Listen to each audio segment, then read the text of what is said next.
Is eating fish healthy and the best way to get omega-3 fatty acids into our diet? Well, let's take a look at the issues around this and, of course, the science.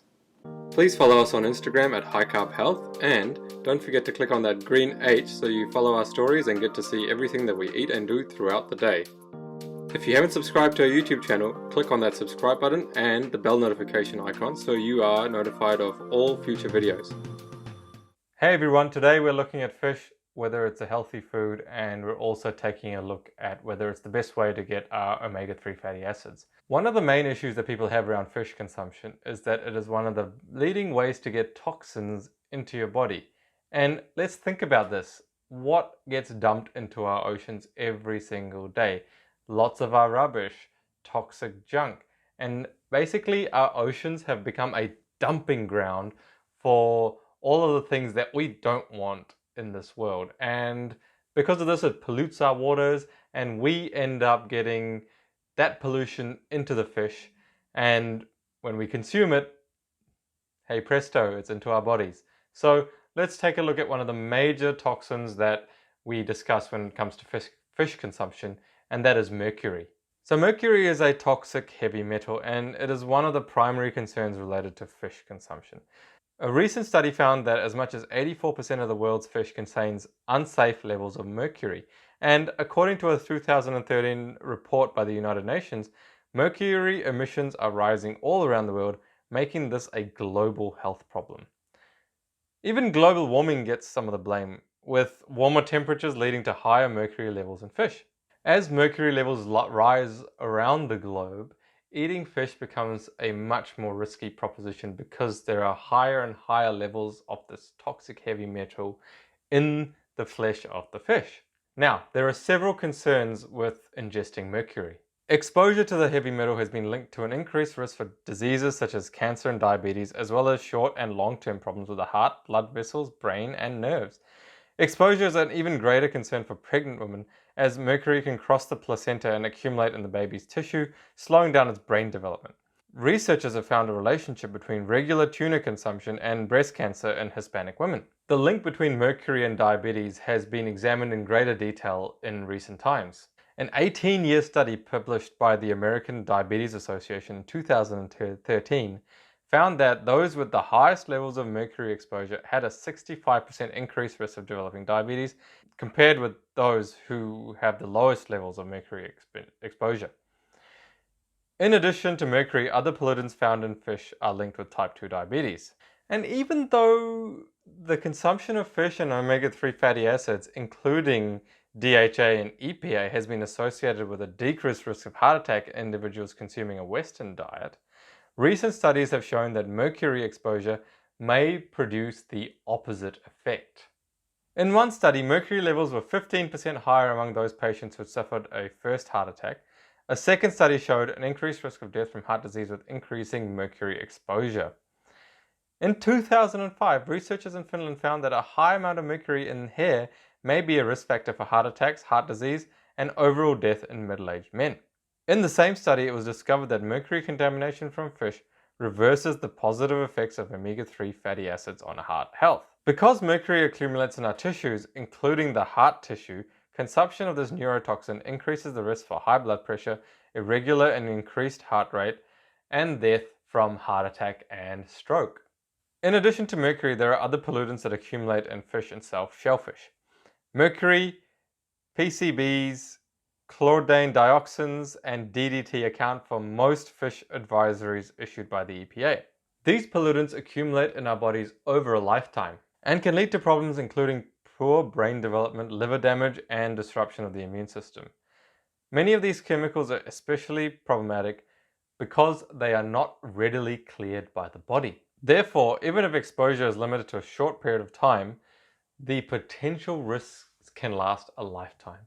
I don't know about you, but for me, that's some major risk factors for the consumption of fish. And all the different chemicals that we pump into the ocean that accumulate in the fish are really risky for our long-term health. You may not notice it in the short term, and you see lots of people explaining that, oh, I ate fish and it gave me this health benefit and that health benefit. But the evidence shows us that in the long run, we are going to be dealing with a whole range of bigger health issues because of some of the toxic chemicals that are in the flesh of the fish we're eating. And that's really reflected in the way that we look after this world, the way we look after the environment, the way we treat our oceans like a dumping ground. And then we bear the, I guess, unsavory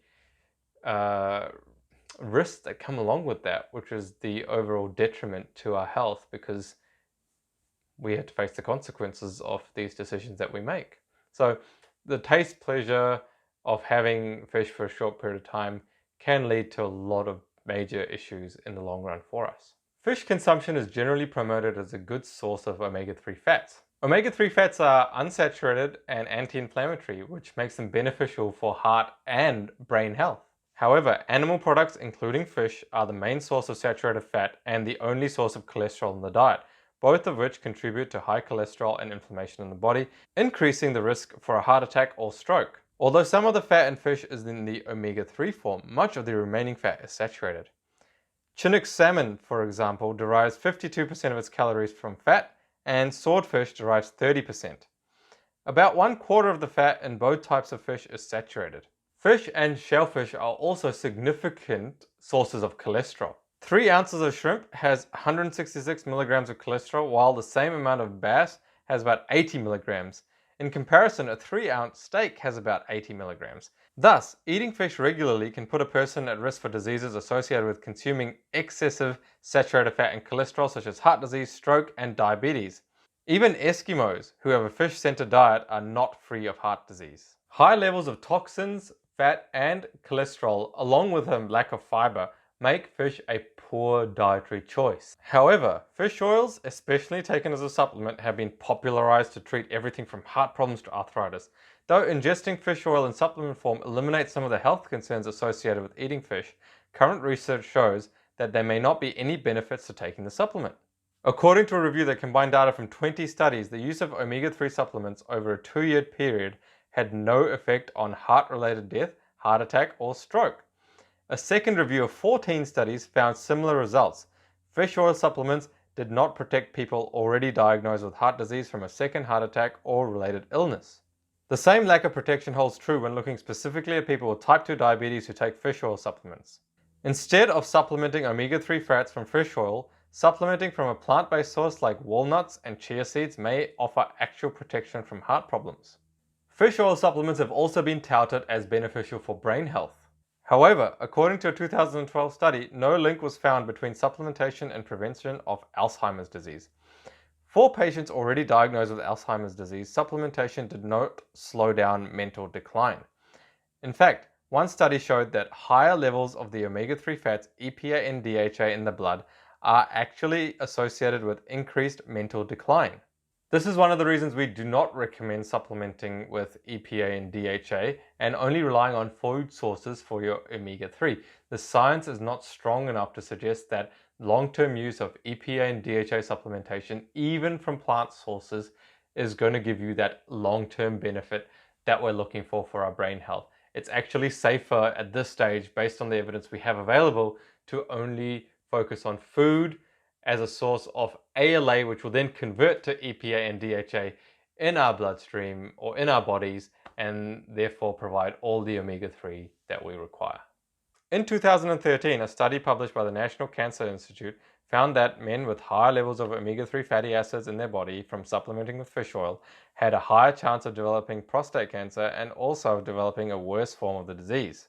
There has been some debate about whether fish oil supplements are helpful in pregnancy. A 2017 study showed that fish oil supplementation does not help to decrease postpartum depression in Japanese women who frequently ate fish. Nor was it found in a second study to improve mental function of the baby. Although the omega-3 fatty acid DHA is important in the development of the brain and eyes, adding it to baby formula was found to provide no benefit to the physical, visual, or mental outcomes of infants born at term. Lastly, mothers who eat fish more than 3 times a week during pregnancy are more likely to have children who become overweight. So there we see that most of the myths that are perpetuated around the benefits of consuming fish, fish oil supplementation, omega-3 supplementation that comes from fish are not actually true. In fact, if we look at the science and don't focus on what the industry wants us to believe, we can see that there's no real benefit to consuming fish or fish oil supplements or omega-3 supplements from fish. What we find is that most of the time we're going to get adverse effects. We're going to get an overload of toxicity from the fish swimming in polluted waters. We're going to get high levels of saturated fat. We're going to get high levels of cholesterol, and we get no benefit for heart health or brain health because of these reasons. So let's talk about some of the facts that are related to omega-3s. First of all, there are better ways to reap the health benefits that are commonly associated with eating fish. It is already proven that plant-based diets help prevent and even reverse heart disease. Additionally, fiber reduces cholesterol levels, and fish contain no fiber. When individuals switch to a high-fiber, low-fat diet, their blood cholesterol levels drop significantly. Instead of resorting to fish or fish oil as a source of omega-3s, these fatty acids can be found in a more stable form, ALA. ALA is the only essential omega-3 fatty acid, meaning it's the only one the body cannot make itself and therefore must be consumed. This fat is concentrated in flax seeds, walnuts, chia seeds, hemp seeds, soybeans, and wheat germ. And that's only just to name a few of the foods that contain this essential fatty acid ALA. You can also find it in foods such as beans. Some forms of squash are very high in this omega acid ALA. And therefore, if you eat a wide variety of plant-based foods, you're going to really have no issue getting enough ALA into your diet. The body naturally converts ALA to the longer chain omega-3 fatty acids, EPA and DHA. Studies have shown the conversion rate of ALA to EPA and DHA is sufficient for obtaining proper amounts of these longer chain fatty acids. In fact, results from the European Prospective Investigation into Cancer and Nutrition, or called the EPIC trials, suggest women on vegan diets have more omega-3s in their blood compared with fish eaters, meat eaters, and lacto-ovo vegetarians. Thus, for those who do not consume fish, the conversion rate of ALA to EPA and DHA may increase naturally to allow for the adequate supply of these fatty acids. So there we have it. Is fish healthy? Well, the evidence suggests that it's not. And should we be getting our omega-3s from fish? No, the best source of omega-3s is from what makes up a healthy diet, which is a whole food plant-based diet. And if we eat the right types of whole plant foods, we are going to get the right amount of ALA in our diet, which will convert to EPA and DHA naturally in our bodies, the way nature intended. This is the way that we need to be looking at our nutrition as a whole food instead of trying to supplement for bits and pieces that we're not 100% sure whether we're getting enough of. There are significant risks associated with fish consumption, okay? The toxins, the saturated fat and cholesterol, which increase the risk of heart disease.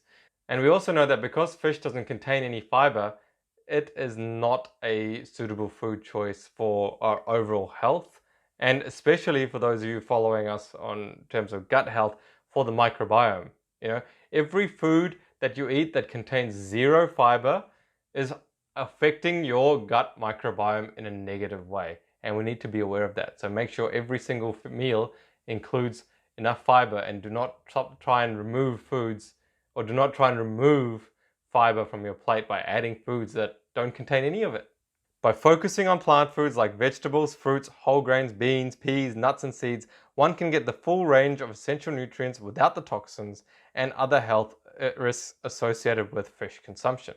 Okay everybody, well, I hope you found that video useful and that the information in there may make you think twice about whether you really need to consume fish or supplementation of fish oil or other type of omega-3 supplementation from fish.